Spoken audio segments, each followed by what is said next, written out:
பிரைஸ்லாம் நம்முடைய பிதாவாகிய தேவனாலும் கர்த்தராகிய இயேசு கிறிஸ்துவினால் உங்களுக்கு கிருபையும் சமாதானம் பெறுவதாக.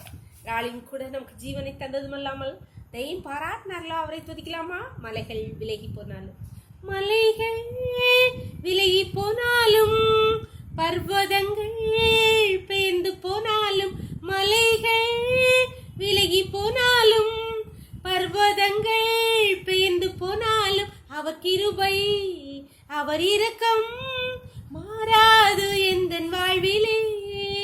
அவர் கிருபை அவர் இரக்கம் மாறாது எந்தன் வாழ்விலே. என்னை விட்டு விலகாத ஆண்டவர், என்னை ஒருபோதும் கைவிடார் சிநேகிதர், எனக்காக ஜீவன் தந்த இரட்சகர், என் வாழ்வில் என்று போதுமானவர். மலைகள் விலகி போனாலும், பர்வதங்கள் பெயர்ந்து போனாலும், மலைகள் விலகி போனாலும், பர்வதங்கள் பெயர்ந்து போனாலும், அவர் கிருபை அவர் இரக்கம் மாறாது எந்தன் வாழ்விலே. அவர் கிருபை அவர் இரக்கம் மாறாது எந்தன் வாழ்விலே. ஒரு வேத பகுதி வாசிக்கலாமா? எஸ்தர் 5வது அதிகாரம் வசனங்கள் 2-3. ராஜஸ்திரீயாகிய எஸ்தர் முற்றத்தில் நிற்கிறதை கண்டபோது அவளுக்கு அவன் கண்களில் தயை கிடைத்ததினால் ராஜா தன் கையில் இருக்கிற பொற்செங்கோலை எஸ்தரிடத்திற்கு நீட்டினான். அப்பொழுது எஸ்தர் கிட்ட வந்து செங்கோலின் நுனியை தொட்டாள். ராஜா அவளை நோக்கி, எஸ்தர் ராஜாத்தியே, உனக்கு என்ன வேண்டும்? நீ கேட்கிற மன்றாட்டு என்ன? நீ ராஜ்யத்தின் பாதி மட்டும் கேட்டாலும் உனக்கு கொடுக்கப்படும் என்றார். இந்த வேத பகுதி நமக்கு நன்கு தெரிந்தது தான். எஸ்தர் ராஜாத்தி ராஜ வஸ்திரம் தரித்து கொண்டு ராஜாவினிடத்திலே முற்றத்திலே போய் நிற்கிறார். அப்பொழுது ராஜாவின் கண்களிலே அவளுக்கு தயை கிடைத்தது.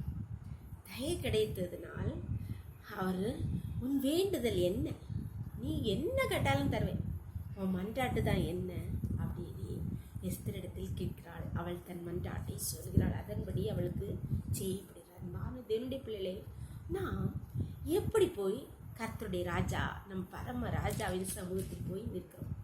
அழுக்கு வஸ்திரம் தரித்திரவர்களா பாவத்திலே உழந்து அழுக்கோடி போய் நிற்கிறோமா? இல்லாட்டில் ராஜ வஸ்திரம் தரித்திரவர்களாய் போய் நிற்கிறோமா?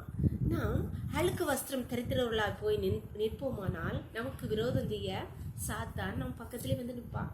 ஆனால் ராஜ வஸ்திரம் தரித்து போய் நிற்போமானால் அவருடைய கண்களிலே தயை கிடைத்து, உனக்கு என்ன வேணும், உன் மன்றாட்டு என்ன என்று கேட்பார்.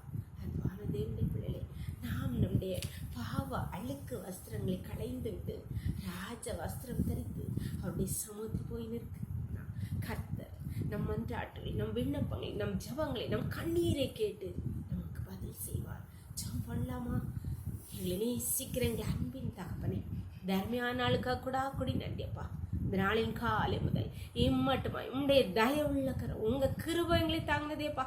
நன்றியப்பா. இப்பொழுது மடியாளோடு இணைந்திருக்கிற ஒவ்வொரு பிள்ளைகளும் உடைய கருத்திலே தருகிறோமப்பா. ஹல்லேலூயா. அநேக விண்ணப்பங்களோடு ஆண்டவரே அழுகையோடும் கண்ணீரோடும் உம்முடைய சமூகத்திலே வந்திருக்கிற ஒவ்வொரு பிள்ளைகளையும் பாப்பா, அவளுடைய அழுக்கரை கழுவி, அவளுடைய பாமர கழுவி ஒவ்வொரு நீங்கள் பரிசுத்தப்படுத்தி கர்த்தாவே ஒவ்வொரு பிள்ளைகளையும் அப்பா, அவளுடைய மன்றாட்டை, அவளுடைய விண்ணப்பத்தை, அவளுடைய கண்ணீரை நீர் கேட்டருள்வீராக, நீர் பார்த்தருள்வீராக, அவளை ஆசீர்வதிப்பீராக. உன் மன்றாட்டு என்ன, என் மகளை நீ சொல்லுன்னு சொல்லி உடைய பிள்ளைகளை ஆசீர்வதிப்பீராக. ஒவ்வொரு பிள்ளைகளும் உடைய கருத்தை தாழ்த்தி தருகிறோம். இந்த மூடி மறைச்சுக்கோங்கப்பா. சகல துதியும் கனமும் வல்லமையும் ஞானம் என் தேவாதி தேவன் ஒருவருக்கே செலுத்துகிறோம். இயேசுவின் மூல ஜெபங்கள் அல்ல தந்தையே. ஆமென். God bless you. கர்த்தர் உங்களை ஆசீர்வதிப்பாராக.